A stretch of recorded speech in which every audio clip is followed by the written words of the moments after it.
Dans de nombreuses régions d'Afrique, le journalisme a souffert pendant les élections. C'est ce que révèle l'organisation Reporters sans frontières. Nous avons vu par exemple à Madagascar que pendant la période électorale, près de 10 journalistes ont été soit agressés, soit persécutés, soit même arrêtés. Nous avons également observé les mêmes tendances pendant la période électorale au Niger, où près de 20 journalistes et reporters ont été attaqués, persécutés et harcelés pendant les élections. Sadibou Marong explique qu'il a par ailleurs observé que dans certains endroits, les politiciens ont créé leurs propres médias pour imposer leurs propres récits.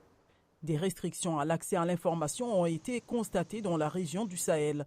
Le Niger a perdu 19 places pour se retrouver à la 80e place. Le Burkina Faso a chuté de 28 places pour se retrouver à la 86e place. Et le Mali, pays voisin, est à la 114e place. Ces trois pays sont dirigés par des juntes militaires.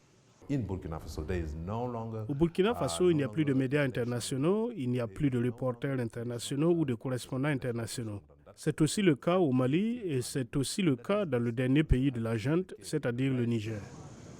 La semaine dernière, le Burkina Faso a suspendu plusieurs médias occidentaux et africains en raison de leur couverture d'un rapport de Human Rights Watch faisant état de meurtres de civils commis au début de l'année par l'armée du pays. Le département d'État américain se dit très alarmé par cette action.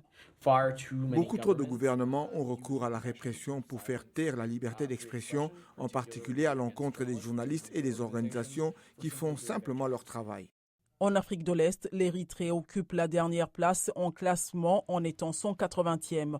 Le gouvernement de ce pays, l'un des plus censurés au monde, a fermé tous les médias indépendants depuis plus de 20 ans, selon Freedom House. Quelques pays sont sur une trajectoire positive, notamment la Mauritanie, où les abus contre les journalistes ont diminué, ce qui a permis à ce pays de gagner 53 places en moins d'un an et de se classer au premier rang en Afrique. La Tanzanie a également gagné 46 places.